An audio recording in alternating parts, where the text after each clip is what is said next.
எல்லாருக்கும் வணக்கம். 2-3 மாதங்களுக்கு முன்பே எங்கள் இயக்கத்தை பாரதிய ஜனதா கட்சியுடன் இணைத்த பிறகு தொண்டர்களை நான் சந்தித்து வந்தாலும், ஜூமில் சந்தித்து வந்தாலும், சில நிகழ்ச்சியில் சந்தித்து வந்தாலும் அவங்க ஊக்கப்படுத்தணுன்ற எண்ணம் உருவாகி தீபாவளியை முன்னிட்டு ஒரு சமத்துவ விருந்து ஏற்கனவே சேலத்தில் வந்து நாங்கள் ஒரு விருந்து அளித்து எல்லோரும் பேசி கருத்துக்களை பரிமாறி இருக்கின்றோம். அதன் பிறகு கும்பகோணத்தில் பண்ணோம், சென்னையிலையும் பண்ணோன்ற ஒரு எண்ணம் எங்களுக்கு இருந்தது. அதன் பிறகு சென்ற மாதமே தீபாவளிக்கு முன்னாடி எதுவும் பண்ணிடலாமான்னு ஐடியா பண்ணிகிட்டு இருந்தோம். அதுக்கு பிறகு அன்பு சகோதரர் எங்களுடைய தளபதியாக கருதப்படுகிற சுந்தர் அவர்கள் உடல்நலம் சரியில்லாத காரணத்தால் சற்று தள்ளி தீபாவளி முடிஞ்சிருச்சு. சரி, அது தீபாவளி விருந்து என்று கொடுக்க முடியாது, வருகின்ற கிறிஸ்மஸையும் முன்னிட்டு ஒருங்கிணைந்த ஒரு விழாவாக எடுத்து அனைவரையும் வந்து ஊக்கப்படுத்தி நாம் இணைந்திருக்க இயக்கத்தை வலுப்படுத்தி வருகின்ற அடுத்த 14 மாதங்களில் எப்படி பணிபுரிய வேண்டும், எவ்வாறு பாரதிய ஜனதா கட்சியின் ஆட்சியை தமிழகத்தில் உருவாக்க வேண்டும், நிலைநிறுத்த வேண்டும் என்ற அடிப்படையிலே அவர்களிடம் வந்து கலந்துரையாடுவதற்காக இந்த நிகழ்ச்சி இந்த அன்பு அண்ணன் சக்கரவர்த்தி அவர்களுக்கும் கேசவநாயகம் அவர்களுக்கும் நன்றியை தெரிவித்துக் கொள்கிறேன். இதுதான் இன்றைய நிகழ்ச்சி. உங்களுடைய கேள்விகளுக்கு பதிலளிக்க காத்திருக்கின்றேன்.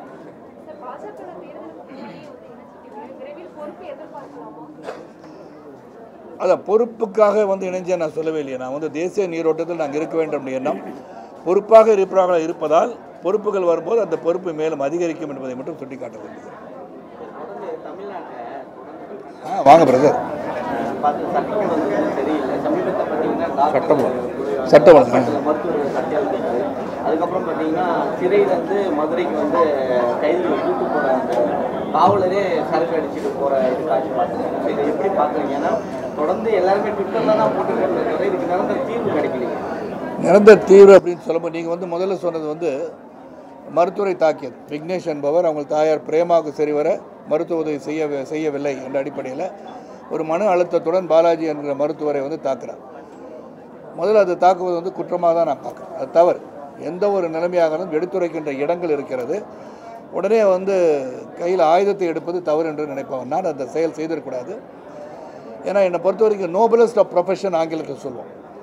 நோபலஸ்ட் ஆஃப் ப்ரொஃபஷன் அப்படின்னு சொன்னால் மருத்துவர்கள் தான் உயிரை காப்பவர்கள். இறைவனுக்கு பிறகு மருத்துவர்கள் தான் உயிரை காப்பவர்கள். இப்போ நான் இன்றைக்கி வந்து உயிரோடு இங்கே உட்காந்துருக்கேன்னா அது காரணம் ஒரு 60 அடியிலேருந்து கீழே விழுந்து கழுத்து அடிப்பட்டு C4 C5 இன்ஜியர் ஆகி இடுப்புலேருந்து எலும்பு எடுத்து இங்கே வச்சு 2 பிளேட் வச்சு 4 ஸ்க்ரூ வச்சு என் கழுத்தே வந்து நிறுத்தியிருக்காங்கன்னா அது காரணம் தெய்வம் ஒரு புறம் இருந்தாலும் என்னை காப்பாற்றிய மருத்துவர்கள் தான்.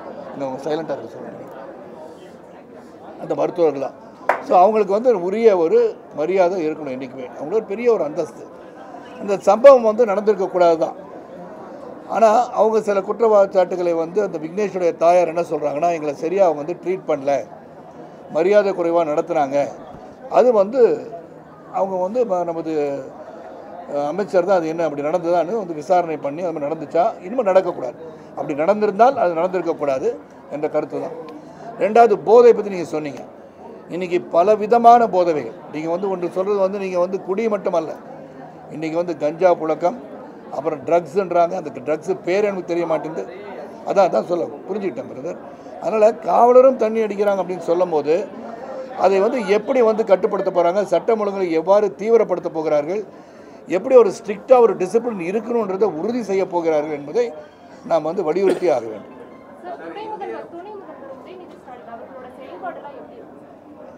துணை முதல்வர் இப்போ தான் வந்திருக்காங்க. செயல்பாடு எப்படி இருக்குன்னு சொன்னால் அவர் என்ன செஞ்சுருக்கான்னு சொன்னால் செயல்பாடை பற்றி சொல்லலாம்.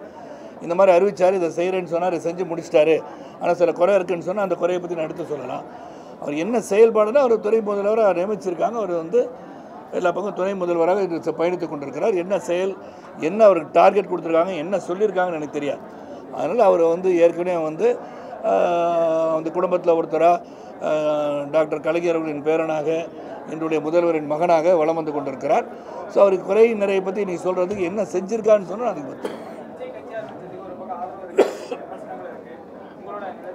நான் தான் பல முறை சொல்லிவிட்டேன். நான் வந்து எங்களுடைய இயக்கம் துவங்கியது முதல் நாங்கள் வந்து யார் வேணால் அரசியலுக்கு வரணும், அரசியலுக்கு வருவது வந்து ஒரு ஜனநாயக கடமை ஆற்றும் கடமை என்று நம்ம அரசியலுக்கு வரணும்னு சொல்லியிருக்கோம். அதனால் விஜய் வந்து அரசியலுக்கு வந்தது வரவேற்கத்தக்க ஒன்று நான் ஏற்கனவே சொல்லிட்டேன். அதனால் கட்சி ஆரம்பிப்பது மக்களுக்காக சேவை செய்கின்ற அந்த எண்ணத்தோடு வருவதை வரவேற்கத்தான் செய்ய வேண்டும்.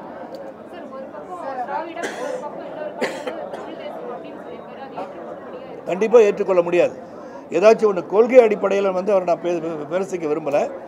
ஏன்னா இப்போ தான் கட்சி ஆரம்பிச்சிருக்காரு, போக போக தான் தெரியும் அவருடைய கொள்கைகள் என்ன, மற்ற கட்சிகளை விட இவர் என்ன சிறப்பாக செயல்படுத்த போகிறார், என்ன திட்டங்கள் வைத்திருக்கிறார், இந்த திட்டத்தை எப்படி செயல்படுத்த போகிறார் என்பதையெல்லாம் போக போக தான் தெரியும்.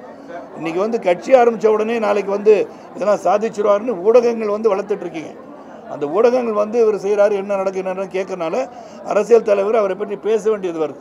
அவராக வந்து பல கூட்டங்கள் நடத்தி அவர் பத்திரிகையாளரை சந்தித்து நான் என்ன செய்ய போகிறோம், மற்றவர்களை விட வேறு மாதிரி டெவலப்மெண்ட் ஆக்டிவிட்டீஸ் நான் பண்ணுறது வந்து இதுவரை யாரும் கண்டிராத அளவில் ஆட்சி புரிய முடியும் என்று ஒரு அழுத்தமாக சொல்லுகின்ற நிலையிலே அது சரியா தவறா நம்ம சர்ச்சைக்கிறோம்.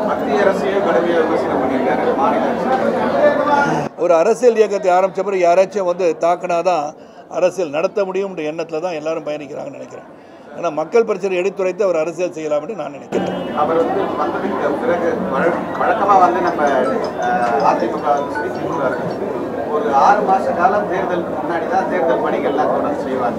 இப்போ ஆளுங்கட்சி 2 வருஷத்துக்கு முன்னாடியும் எதிர்கட்சி ஒரு 18 மாதத்துக்கு முன்னாடியும் தேர்தல் பணிகளை 2026 அந்த கட்சி ஆரம்பிக்கிறதுக்கு முன்னாடி தான் அவங்க தேர்தல் ஆரம்பிச்சிட்டாங்க தான் நீங்களே சொல்கிறீங்களா?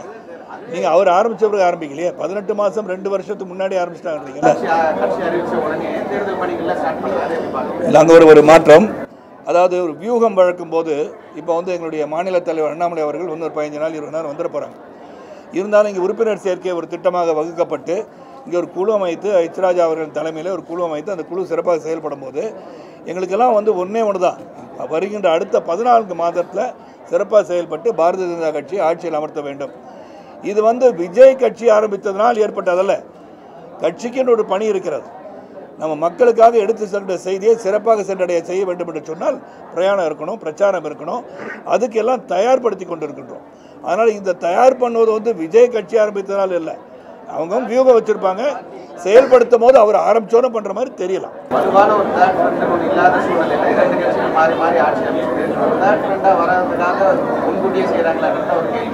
இல்லை, தேர்ட் ஃப்ரெண்டுலாம் கிடையாது. இங்கே ஒரே ஒரு ஃப்ரெண்டு தான், பாரதிய ஜனதா கட்சி இஸ் அ ஸ்ட்ராங் ஃப்ரெண்ட்.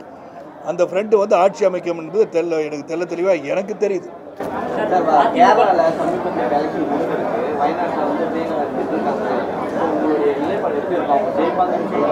ஏற்கனவே வெற்றி பெற்ற இடத்துல வந்து பிரியங்கா அவர்கள் நிற்கிறாங்க. வெற்றி பெற்ற இடத்துல வந்து அவங்க திருப்பி அந்த வெற்றியை கொடுக்க வேண்டும் என்ற எண்ணம் அவங்களுக்கு இருக்கலாம், அதான் சொல்கிறேன். ஆனால் அதனால் வந்து நம்முடைய பினராயி விஜயனை வந்து திடீர்னு பார்த்தா பிரியங்கா காந்தி வந்து பயங்கரவாதிகளோடு கூட்டணி வச்சிருக்கான்னு சொல்கிறாங்க. அது வந்து உடனடியாக எப்படின்னு சொல்லி உடனே மத்திய அரசுக்கு அவர் தெரிவிக்கிறது பினராயி விஜயனின் கடமை என்று நான் சொல்கிறேன்.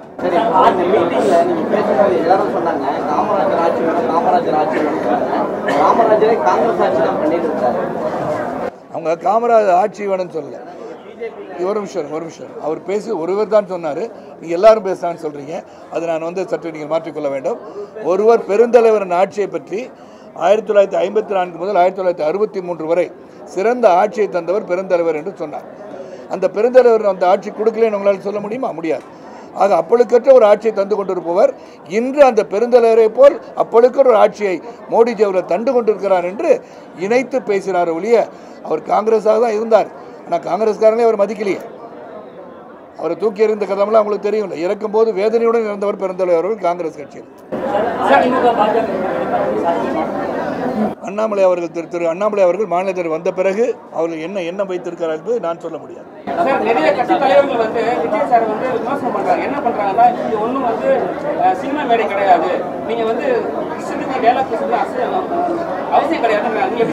பேசாமல் இருக்க சொல்லி நான் வந்து சொல்லணும். அத்தனை ஃபர்ஸ்ட் டைம் இந்த மாதிரி பேசிட்டு இருக்கீங்க, சொல்ல போது விஜய் வந்து நிறைய பேர் விமர்சனம் பண்றாங்க. கட்சி தலைவர்களே இது ஒன்றும் சினிமா கிடையாது, அரசியல் கட்சி கூட்டம், நீங்க வந்து சினிமாவில் வர டேலாக்லாம் சொல்லிட்டு போது வந்து மக்களை ஏமாற்ற முடியும் நிறைய பேர் விமர்சனம் இருக்கிறாங்க.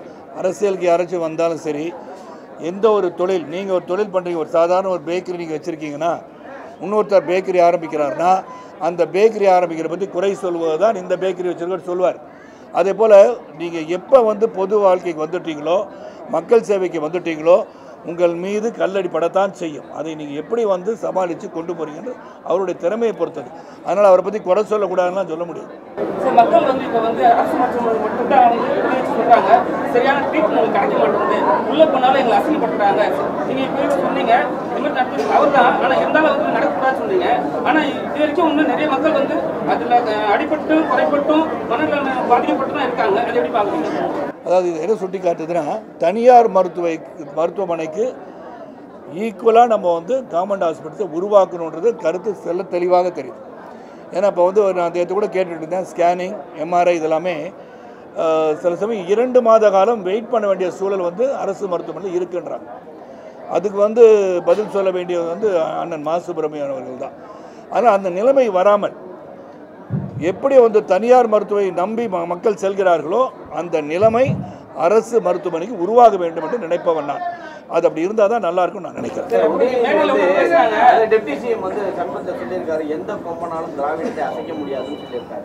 திராவிடத்தை அசைக்க முடியாதுன்னு அவர் சொன்னார், தமிழன் அசைக்க முடியாதுன்னு அவர் சொல்ல. அவரே கன்ஃபியூஷனில் இருக்கார். திராவிடம் என்ன தமிழன் என்னன்னு அவருக்கு தெரியல. என்னை பொறுத்த வரைக்கும் முதல்ல அரசியல் நாகரிகத்துடன் பேச வேண்டும் யாராக இருந்தாலும். அதாவது இந்த வார்த்தைகள்லாம் பார்க்கும்போது வருங்காலத்தில் உள்ள இளைஞர்கள் இப்படி பேசினா தான் அரசியல் பண்ண முடியும், இந்த மாதிரி வார்த்தைகள் பயன்படுத்தா நல்லா இருக்கணும்னு சொல்கிறாங்க இல்லையா. எப்படி வந்து நமது மாண்பு முதலமைச்சர் அவர்கள் எடப்பாடி அவர்கள் இன்னும் ஒரு எதிர்கட்சி தலைவராக இருந்தாலும் ஒரு தமிழகத்தை ஆண்ட ஒரு முதல்வராக இருப்பவரை கற்பாம்பூச்சி போலன்றாங்க. இது வந்து setting a wrong example a president to the people of the state and the country. அரசியல் வந்து நாகரிகமாக இருக்கணும்.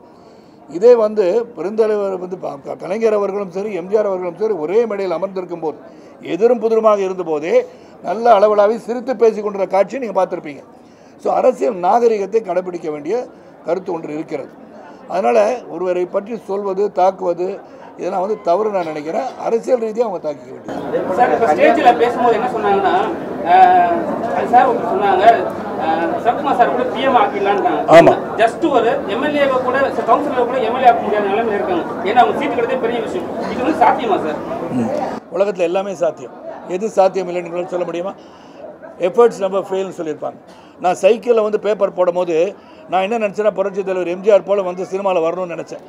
அந்த உயரத்துக்கு எட்டாவிட்டால் கூட நான் நினைத்ததை சாதித்தேன் அல்லவா. ஆக உங்களுக்கு உழைப்பு, உறுதி, நேர்மை, நியாயம், தர்மம் என்றோடு இருந்தால் அந்த உழைப்புக்கு வெற்றி என்னைக்காச்சும் வரும். வெற்றியோட இலக்கு உயரமாக வச்சாதான் அதை அடைய முடியும். இலக்கே இல்லாமல் பண்ண முடியாது. ஆக நீங்கள் இன்றைக்கி எம்எல்சியாக வரல, எம்எல்ஏ வரலன்னா அப்போ திராவிட முன்னேற்ற கழகம் கட்சி ஆரம்பிச்சு உடனே வந்துட்டாங்களா? இல்லை, வந்த உடனே வந்துட்டாங்களா? ஏடிஎம்கே கட்சி ஆரம்பிச்ச உடனே வந்துட்டாங்க. எல்லாருமே தான். மாயத்தேவர் நின்னார், எம்பிசியில் ஜெயித்தாங்க, அதோட பரபரப்பாச்சு, கட்சி வந்துச்சு. எல்லாருமே ஒரே நாளில் எல்லாம் ஜெயிச்சிட முடியாது. ஸோ பாரதிய ஜனதா கட்சியை பார்த்தீங்கன்னா திராவிட முன்னேற்ற கழகமாக இருந்தாலும் சரி, அனைத்து இந்த அண்ணா திராவிட முன்னேற்ற கழகமாக இருந்தாலும் சரி, படிப்படியாக வாக்கு சதவீதம் குறைந்து கொண்டிருப்பதை தெளிவாக நீ பார்க்கலாம். நீங்கள் வந்து அண்மையில் பார்த்தீங்கன்னா அவங்க வந்து 36 இருந்தாங்க, இவர் வந்தாங்க, இப்போ 26 டிஎம்கே தெரியுது, கணிப்பு சொல்கிறது. இவங்க 20க்கு வந்துட்டாங்க. பாரதிய ஜனதா கட்சி தன்னிச்சையாக 11.37 கிட்டத்தட்ட சதவீதம், கூட்டணியுடன் 18%. This can also go to 25, this can also go to 30. அதை நீங்கள் மறந்துடாதீங்க. கடுமையாக உழைப்பவர்கள், தேசிய நீரோட்டத்தில் இருக்க வேண்டும், தேசியத்தை வளர்க்க வேண்டும் நினைப்பவர்கள் அதிக பேர் இருக்காங்க. 1996ஆம் ஆண்டு அன்றிருந்த ஆட்சி, புரட்சித் தலைவர்களின் ஆட்சியை எதிர்த்து நான் போயிருக்கேன் தனி மனிதராக. யாருக்கும் அவனுடைய தைரியமும் கிடையாது, திராணியும் கிடையாது. அப்போ நான் வந்து விஜய் சொல்கிற மாதிரி உச்ச நடிகர் தான் நானும். மிகப்பெரிய ஃபுட்பால் அப்படின்னா அதிகமான ரசிகர்கள் ஒரு திரைப்படத்தை ஒரு தியேட்டருக்கு போய் பார்த்ததுன்னா சரத்குமார் படத்துக்கு தான். அந்த சமயத்தில் தான் நான் அரசியலுக்கே வரேன். ஆக அந்த ஃபுட்பால் இருக்கும்போது கூட உச்ச நடிகராக இருக்கும்போதும் பெரிய பெரிய வெற்றிகள் கொடுத்த போதும் நானே அரசியலுக்கு வரேன். காரணம் மக்கள் சேவைக்காக. அன்று எல்லாரும் சொன்னாங்க அவங்கள எதுக்கவே முடியாதுன்னு. வீட்டை வந்து சொன்ன மாதிரி அன்பு சுந்தர் பேசும்போது சொன்னாங்க, கல்லால் அடித்தாங்க, மலத்தை கழித்து ஊற்றினாருங்க. ஆனால் 40 நாட்கள் தொடர்ந்து பிரச்சாரம் பண்ணேன். அப்போ எதிர்க்கின்ற சக்தி மட்டும் இல்லை, நாங்கள் இயக்கம் துவங்கிய காலத்தில் மாபெரும் தளர்வுகளை எதிர்த்து அரசியல் பண்ணோம். ஆனால் என்னை பொறுத்த வரைக்கும் எதுவும் சாத்தியம். உழைப்பு, உறுதி இருந்தால் நேசிய ஈரோட்டத்தில் இன்றைக்கி உலகத்தளவில் நீங்கள் பார்த்தீங்கன்னா எல்லாம் பேசும்போது சொன்னாங்க, எல்லாருக்கும் தெரிந்த உண்மை, இன்று இந்தியாவுக்கு ஒரு மிகப்பெரிய புகலிடம் கிடைத்திருக்கு என்று சொன்னால் அது நமது பாரத பிரதமர் மோடி அவர்களால் தான். ஏன்னா உக்ரைன் அதிபர் சொல்கிறாரு, இந்த போரை நிறுத்துவதற்கு ஒருவரால் முடியும் என்று சொன்னால் அது இந்திய பிரதமர் மோடிஜி அவர்களால் தான் முடியும்ன்றாரு. இதை புட்டின் அவர்கள் சொல்கிறார்கள், இவர் வந்து இந்தியா வந்து should be declare as a super power, வல்லரசு நாடாக அறிவிக்க வேண்டும் அப்படின்னு சொல்கிறாங்க. அப்போ எதை சுட்டி காட்டுகிறது? ஒருத்தர் சொல்கிறார், நீ பார்த்த இணையதளத்தில் புட்டினுடைய பாதுகாப்பு உலகத்திலே மிகப்பெரிய பாதுகாப்பு. அந்த பாதுகாப்பு அரணை உடைத்து கொண்டு யாரும் அறிய கூட சொல்ல முடியாது. ஆனால் மோடிஜி அவர்களால் தான் புட்டின் அவர்களை கட்டி தழுவி தட்டி கொடுக்க முடிகின்ற ஒரு தலைவனாக இருக்கார். சார் எதை சுட்டி காட்டுனா அந்த பெருமை உயர்ந்து விட்டது, இந்தியனின் பெருமை உயர்ந்து விட்டது. உலக அளவில் ட்ரம்ப்போட மீட்டிங்கில் வெற்றி விழா அறிவித்த உடனேயே பேசும்போது மோடிஜி மோடிஜி மோடிஜின்னு எல்லாம் சொல்கிறாங்க. ஏன் சொல்கிறாங்க? அங்கே இந்தியர்களும் அவருக்கு வாக்களித்திருக்கிறார்கள் என்பதை சுட்டி காட்டியிருக்கிறது. உலக அளவில் ஒருவரை போற்றிக் கொண்டிருக்கிறார்கள். இங்கே இந்த மாநிலத்தில் மட்டும் போற்ற முடியவில்லை என்றால் மக்கள் வெளிப்படைகிறார்கள், போற்றுவார்கள். போற்றும் காலம் உருவாகி கொண்டிருக்கிறது. கோவைக்கு அரசு விழா சார்பாக அறநிலைத்துறை அமைச்சர் போறாரு. அந்த 9 குளத்தை பார்த்து இனிமேல் குளங்கள் தாமரை மலரவே அவர் ஆகாய தாமரையும் கன்ஃபியூஸ் பண்ணிக்கிட்டார். ஆகாய தாமரை அகற்றப்பட வேண்டிய ஒன்று. அவர் ஆகாய தாமரை நிறையா கிடக்குது. நாங்களே நானே சட்டமன்றத்தில் சொன்னேன், இந்த ஆகாய தாமரையில் அகற்றினா தான் தண்ணீர் நல்லாயிருக்கும், மீன் வளர்ச்சிக்கு நல்லாயிருக்கும், பெருக்கம் கூட பெருக்கம் நடக்கும்னு சொன்னேன். அவர் ஆகாய தாமரை வார்த்தையை விட்டுட்டார். அவர் தாமரைன்றது மலர்ந்துடுச்சு, மேலும் சிறப்பாக மலரணும். அது சிறப்பாக மலரக்கூடாதுன்னு சொல்லியிருக்கலாம்னு நினைத்தேன். ஆனால் அவர் ஆகாய தாமரை தான் சுட்டி காட்டியிருப்பார். அவர் மன்னித்து விடுங்கள். தமிழக வெற்றி கழகத்தினுடைய தீர்மானங்கள்ல இலங்கை மீனவர்கள் சிறைப்பிடிப்பு விவகாரத்தில் மத்திய அரசு ஒழுங்காக வலியுறுத்தவில்லை. ஆமாம், அது இப்போதானே அவருக்கு தெரியுது. ஏன்னா இலங்கை ஃபஸ்ட்டு அவர் 12 நாட்டிக்கல் மைல்ஸ் மேலே நம்ம கடல் கடந்து போகக்கூடாது. ஸோ அதுக்கு ஒரு மேற்கொண்டு ஒரு சிறந்த ஒரு கண்காணிப்பு இருந்தால், ஏற்கனவே அன்புச்சு விவேகானந்தன் பேசும்போது சொன்னாங்க, நீங்கள் அவங்கெல்லாம் இருந்து ஆட்சி பீடத்தில் இருக்கும்போதும் பாரதிய ஜனதா வந்த பிறகும் எந்த அளவுக்கு மீனவர் சகோதரர்கள் பாதிக்கப்பட்டிருக்கான்னு பாருங்கள். அது குறைந்து கொண்டே வருகிறது. பேச்சுவார்த்தை மூலமாக மட்டுமல்ல, இலங்கை அரசுக்கு மிகப்பெரிய உதவியாக இந்திய அரசு இருந்ததால் தான் இன்று அவங்க economically they become stronger. The trading currency was Indian rupees for some time. இலங்கையில் வர அளவுக்கு நமது பாரத பிரதமர் உயர்த்தியிருக்காங்க. அதனால் அது சொல்வது தவறு. எதையும் விஷயம் தெரிஞ்சுக்கிட்டு பேசணும். சுப்ரீம் ஸ்டார் படத்தில் சினிமாவில் சுப்ரீம் ஸ்டார் கட்சியில் நாட்டாமை அதே மாதிரி தான் கமலஹாசன் இப்போ என்ன சொல்லியிருக்காரு, 2 நாள் முன்னாடி எனக்கு அடைமொழி வேணாம், ஆண்டவர் பேர் வேணாம், அதெல்லாம் இருந்தால் தான் மக்கள் நம்ம நல்லது. ஏன்னா ஆண்டவர் அவர் எப்படி பேசுவார் முடியும்? ஆண்டவர் கடவுள் தானே. உலகநாயகன் வேண்டான்னு சொல்லியிருக்கலாம், ஆண்டவர் வேண்டான்னு சொல்ல முடியாது. ஆண்டவர் எனக்கு வேணும்.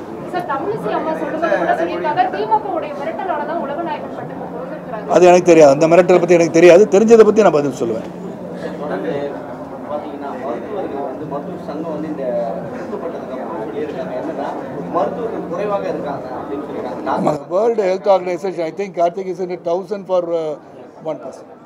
அப்படி இருக்கும்போது இங்கே மருத்துவர்களும் அதிகப்படுத்த வேண்டிய சூழல் இருக்குது. செவிலியர்களும் சரி, நர்ஸு, உதவியாளர்கள், இந்த மன அழுத்தம் டாக்டர்ஸ் இருக்குது. நான் சட்டமன்ற உறுப்பினர் தென்காசியில் இருக்கும்போது நான் ஆரம்ப சுகாதார மையத்துக்கு போகும்போது அங்கே டாக்டர்ஸ் எல்லாமே இல்லாமல் இருக்காங்க. அங்கே இருக்கிற நர்ஸும் சரி, இல்லாட்டி அங்கே இருக்க தாயம்மான்னு சொல்கிறவங்க அவங்க பிரசவம் பார்க்குறாங்க. அப்போ முழுமையாக அவங்க என்ன ஒரு ஃபியர் நான் பார்த்தேன். ஆரம்ப சுகாதார மையத்துக்கு அவங்க கேட்குறது, நாங்கள் ஏதாச்சும் சின்ன இந்த மாதிரி இப்போ நடந்தது, பாலாஜி தவறு செய்தாரா இல்லையா தெரியாது, ஆனால் அவர் போய் குத்துற அளவுக்கு ஆகிப்போச்சு. அங்கே ஒரு உயிர் சேதம் நடந்து விட்டால் கிராமத்தில் அவங்களுக்கு பாதுகாப்பே கிடையாது. ஸோ அவங்க இங்கேருந்து போகிறதுக்கு பயப்படுறாங்க. ஸோ மருத்துவர்களுக்கு போதிய பாதுகாப்பும் அவங்களுக்கு அரணாக இருந்து அரசு எல்லாமே செஞ்சு அவங்களுக்கு இருக்க இடம், சரியான இடம், பாதுகாப்பு எல்லாம் இருந்தால் அவங்களும் கிராமப்புறத்தில் போய் செயல்படுவாங்க. இங்கேயும் அவங்களுக்கு அழுத்தம் இல்லாமல் they cannot be working 24 hours. அதனால் அவங்களுக்கும் மன அழுத்தம் இல்லாமல் பணி சுமையை குறைப்பதற்கு அதிக மருத்துவர்கள் உருவாக்கணும். அதை நம்ம உருவாக்கி தரணும். கனிமொழி கலந்துக்கல, அதனால் நீங்கள் என்ன நினைக்கிறீங்க கேள்வி கேட்க வரீங்க. சரி, உட்கட்சி பூசல் இருக்குமா? அவங்க தான் சொன்ன, அவங்க விளக்கம் கொடுத்துட்டாங்க. அந்த உட்கட்சிக்குள்ளே நான் போக விரும்பலை. பிஜேபி காவிசாயம் பூசுன்னு சொன்னாங்க. ஆனால் முதல்வர் அறிவிச்சிருக்காரு, 4 நூற்றாண்டு காலத்துக்கு வெள்ளி விழா கொண்டாட போகிறோம், டிசம்பர் அறிவிச்சிருக்காங்க. அதாவது மக்களுக்கு என்ன வேணும், மக்கள் பிரச்சனை என்ன, அவங்களுக்கு என்ன பண்ணலாம், என்ன மாதிரி திட்டங்கள் தீட்டலான்னு போகும்போது இதே பேசிட்டு இருக்கிறத விட்டுட்டு முற்போக்கு சிந்தனையுடன் தொலைநோக்கு சிந்தனையுடன் திட்டங்களை தீட்டி செயல்பட்டால் நல்லா இருக்கும். திமுகவுக்கு மக்கள் அளிக்கக்கூடிய ஆதரவுல எதிர்கட்சிகள் கலக்கத்தில் இருக்கிறதா இப்போ அரியலூர்ல? ஆமாம், எங்களை பார்த்து கலக்கத்தில் இருக்கிறதா அப்படி அவங்க சொல்லிக்கிறாங்க.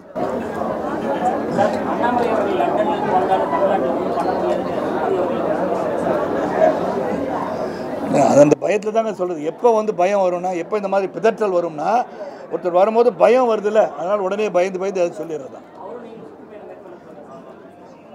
கண்டிப்பாக சுற்றுப்பயணம் போகிறதுக்கு நான் முடிவு பண்ணிடுவேன். ஏன்னா எங்களுக்கு பதவிகள்லாம் கொடுத்தப்பட்ட பிறகு மட்டுமல்ல, இந்த ஜூலை மாதத்துக்கு அப்புறம் தொடர்ந்து என்னுடைய பயணம் தேர்தல் வரைக்கும் கண்டினியூஸாக பிரச்சாரம் தான், வேறு ஒரு வேலையும் கிடையாது எனக்கு. நீங்கள் பார்ப்பீங்க 1996ஆம் ஆண்டு எப்படி அன்றிருந்து அனைத்து இந்திய அண்ணா திராவிட முன்னேற்ற கழகத்தை அகற்றுவதற்காக நான் களம் இறங்கினோம். அந்த களத்தில் இறங்குவேன், உண்மையாக உழைத்து இந்த பாரதிய ஜனதா கட்சியை வெற்றி பெறுவதற்கு முழு மூச்சோடு நீங்கள் இயக்கத்தின் சகோதரர்களோடு சேர்ந்து செயல்பட போகிறோம். அது வெற்றி வருது தோல்வி வருதில்லை, வெற்றி பெறுவதற்கு உறுதியாக செயல்படும். நன்றி பாஸ், நன்றி.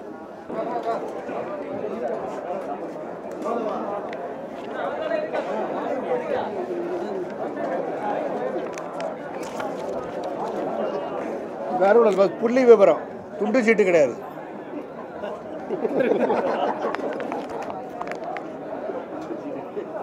இல்லை, நீங்கள் வந்து கேட்டுட்டு இருக்கீங்க. அன்பு சகோதரர் விஜய் அவர்கள் வந்து நீட்டு வேண்டான்னு சொல்லியிருக்காரு, மும்மொழி கொள்கை வேண்டான்னு சொல்லியிருக்காரு, அப்புறம் வந்து கவர்னர் இருக்கக்கூடாதுன்னு சொல்லியிருக்காரு, ஒரே நாடு ஒரே தேர்தல் இருக்கக்கூடாதுன்னு சொல்லியிருக்காரு. அப்படி சொல்லும்போது அது வந்து புரிதல் இருக்கான்னு எனக்கு தெரியல.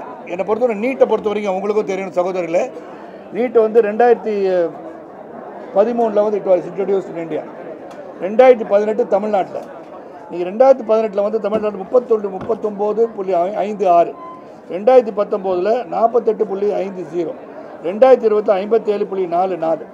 நீட் தேர்தலில் பார்த்தீங்கன்னா தொடர்ந்து தமிழகத்தில் மட்டும் 2024 36,330 பேர் தமிழ் வழியில் நீட் தேர்வை எழுதியுள்ளனர். தமிழ் வழியில் எழுதினாங்கன்னா it all people are from the government schools. CBSE ஸ்கூலில் இருக்கிறவங்க மட்டும் எழுதலை, தமிழ் பயின்று கொண்டு இருக்கின்ற மாணவர்கள் எழுதுகிறாங்க. அப்போ த்ரூ அவுட் த கண்ட்ரி இப்போ பெரிய லெவலில் வந்து நீட்டை வந்து ஆதரிச்சு தான் போயிட்டுருக்காங்க. ஒரு திறமையை எப்படி வெளிப்படுத்துறது அப்படின்னு பார்த்தீங்கன்னா, இப்போ போலீஸுக்கு வந்து ஆள் எடுக்கிறாங்க. உங்களுக்கெல்லாம் எந்த ஒரு தேர்வும் கிடையாது, நீங்கள் எல்லாம் போலீஸ் வேலைக்கு சேர்த்துடலாம் அப்படின்னு சொல்ல முடியுமா? தேர்வு ஒன்று இல்லாமல் எப்படி ஒரு தகுதியை வந்து நிர்ணயிப்பது? ஸோ தகுதியை நிர்ணயிப்பதுக்கு ஒரு தேவை, நீட்டு தேவை தான். அப்போ நீட்டு தேவையில்லை எதை வச்சு சொல்கிறீங்க? It is increasing, every year it is increasing. ஒவ்வொரு வருடமும் வந்து எழுதுபவர்கள் அதிகமாகிறாங்க. 100% தமிழகத்திலிருந்து பார்த்தீங்கன்னா தமிழக மாணவர் பிற மாநில மாணவர்கள் போட்டியாக இந்த ஆண்டு அதிக தேர்ச்சி பெற்றுள்ளார்கள், முன்னிலையில் இருக்காங்கன்னு போடுறாங்க. அப்புறம் எப்படி நீட் வேணான்றீங்க? படித்து பார்க்கணும் சார், இதெல்லாம் படித்து பார்க்கணும். ரிட்டன் டேக் இன் எவ்ரிதிங், படித்து பார்த்துட்டு பேசணும். மும்மொழி கொள்கைன்றீங்க, மும்மொழி கொள்கை வேண்டான்றீங்க. ஆனால் உங்கள் குடும்பத்தில் எல்லோரும் ஹிந்தி படிச்சுக்கிறாங்க. நீங்கள் வந்து கேரளா போனாலும் சரி, கர்நாடகா போனாலும் சரி, ஆந்திரா போனாலும் சரி, ஹிந்தியில் பேசினா எல்லாருக்கும் புரியுது. அப்போ ஹிந்தியை படிக்கக்கூடாதுன்னு எப்படி சொல்லலாம்? அது கவர்மெண்ட் ஸ்கூல்ஸ் இருக்கவங்க தமிழ் கற்றுக்கூடாது, சிபிஎஸ்சிக்கு மட்டும் ஏன் வந்து ஆங்கிலம் ஹிந்தி கற்றுக்கலான்றீங்க? அவங்களுக்கு மட்டும் சாய்ஸ் ஏன் கொடுக்குறீங்க? Why government schools are not given choice இல்லான்னு ஹிந்தி அவர் கொடுத்து பாருங்க படிக்கிறாங்களா இல்லையான்னு. ஸோ மும்மொழி கொள்கை வரவேற்கத்தக்க ஒன்று. It is a highly spoken language இந்த கண்ட்ரி இல்லையா? நேஷனல் லாங்குவேஜ் இல்லை தான், ஆனால் அதிகமாக பேசுவது ஹிந்தி மொழி. நம்ம ஆங்கிலம் வந்து 300 ஆண்டுகளுக்கு மேலே ஆங்கிலேய நாட்டு ஆண்டனால அந்த மொழியை நம்ம கற்றுக்கிட்டோம். ஒரு காமன் லாங்குவேஜ்னும் போது ஹிந்தி அது கற்றுக்கிற என்ன தப்பு? சிபிஎஸ்சியில் வச்சுருப்பீங்க, அங்கே வைக்க மாட்டிங்களா? பல பள்ளி மாணவர்களை வந்து பேட்டி நான் பார்த்தேன், எங்களுக்கு ஹிந்தி கற்றுக் கொடுக்க வாய்ப்பை தாங்கன்னு தான் அவங்க சொல்கிறாங்க. ஸோ இதை நீங்கள் உணர்ந்து பார்க்கணும். கவர்னர் வேண்டான்னு சொல்கிறார். அம்பேத்கருடைய படத்தை மிகப்பெரிய ஒரு கட்டோடு வச்சுருக்கார் விஜய். அப்போ அம்பேத்கர் இயற்றிய அந்த constitution deliberated by Ambedkar chairman, அவர் சொல்கிறத தான் கவர்னருடைய இது இருக்குன்றாங்க. அப்போ நாளைக்கே நீங்கள் முதலமைச்சர் ஆகிட்டீங்கன்னா உங்களுக்கு ஸ்வேரிங் அண்ட் செரமனி யார் நடத்துவா? கவர்னர் நடத்தக்கூடாதா? அப்போ நீங்கள் கான்ஸ்டியூஷன் அமெண்ட்மெண்ட் கொண்டு வருவீங்களா? ஸோ என்ன சொல்கிறான்னு புரிஞ்சுக்கிட்டு பேசணும். ஸோ இதெல்லாம் எனக்கு ஒப்புதல் கிடையாது. ஆனால் அவர் அரசியல் பயிலுக்கு என்னோட வாழ்த்துக்கள். சார், நிறைய சினிமா நட்சத்திரங்கள் வந்து சொல்கிற வார்த்தை ஹிந்தி தெரியாது போடா, நீங்கள் சினிமா நட்சத்திரங்கள் எப்படி பார்க்குறீங்க? நான் வந்து ஹிந்தி தெரியாது போடான்னு சொல்கிறவங்களுக்கும் ஹிந்தி கற்றுக்குங்க வாங்க அப்படின்னு சொல்லணும். ஒன்றே ஒன்று தான், சப்கே சாத்ன்றார் பிரதமர் அவர்கள். அனைவரையும் ஒன்றுபடுத்தி ஒற்றுமையுடன் செயல்பட வேண்டும். சமத்துவ கொள்கைக்கும் ஒற்றுமைக்கும் சம்பந்தம் உண்டு. அந்த சமத்துவன்ற வார்த்தை பாரதிய ஜனதா கட்சி ஃபுல்லாகவே இருக்குது. யாருமே வந்து இந்த மண்டபம் நடத்துகிறது வந்து இஸ்லாமிய சகோதரருடைய மண்டபம். அது இன்றைக்கி நாங்கள் எங்கள் மீட்டிங் நடத்துகிறது வந்து பாரதிய ஜனதா கட்சி மீட்டிங். இஸ்லாமிய சகோதரருடைய இடத்துல இடம் கொடுத்துருக்காருன்னா அவங்க மனசில் நாங்கள் இடம் பிடிச்சதாக இருக்கும். தவறான ஒரு புரிதல் தேவையெல்லாம். இப்போ வந்து நம்ம ட்ரெயின் விட்டுருக்காங்க வந்தே பாரத், அதில் வந்து முஸ்லீம் ஏறக்கூடாதுன்னு சொல்லிட்டாங்களா? சிந்திச்சு பார்க்கணும். நீங்கள் படிப்படியாக அவங்களுடைய அவங்க என்ன பண்ணுறதுன்னு தெரில. பாரதிய ஜனதா கட்சியின் அப்பொழுக்க ஆட்சியை எப்படி நம்ம வந்து இந்த தாக்கத்தை மக்களிடம் சென்று அடையாமல் செய்வதற்கு அவங்க எடுக்கிறது. ஒரு வேடிக்கையாக ஒருத்தர் சொல்கிறார், நீங்கள் வந்து ஜனகண மணலேருந்து திராவிடத்தை வந்து வச்சுருக்காங்க அப்படின்னு. ஜனகண மணலை சொன்னது வந்து நல்லா புரிஞ்சுக்க அன்பு சகோதர சகோதரிகளே. பஞ்சாப சிந்து குஜராத் மராட்டா திராவிட உட்கல வங்கான்னு சொன்னதுக்கு காரணம், நார்த்தில் உள்ள பஞ்சாப சிந்து குஜராத்னு சொல்லும் போது தமிழ்னு சொல்லும் போது திராவிடம் என்பது இங்கே உள்ள 4 மொழிகளை சேர்ந்ததை சொன்னாங்க. அது எப்படி நீங்கள் தூக்குவீங்க? எந்த இடத்துல இருக்கணுமோ அது இருக்கணும். ஆக திராவிடம் சொல்லி இங்கே வந்து கேட்டது தமிழ் அப்படின்றத வந்து மறந்து போகக்கூடாது. அப்படின்னு சொல்லும் போது நீங்கள் நினைக்கலாம் அண்ணன் சீமானை வந்து சரத்குமார் ஆதித்து பேசியிருக்கான்னு. சில கொள்கைகள் சில பேர் சொன்ன நல்லது இருந்தால் எடுத்துக்கலாம், தீவை இருந்தால் அகற்றி வச்சுக்கலாம். ரொம்ப நன்றி, மக்களை நான் சந்திக்கிறேன்.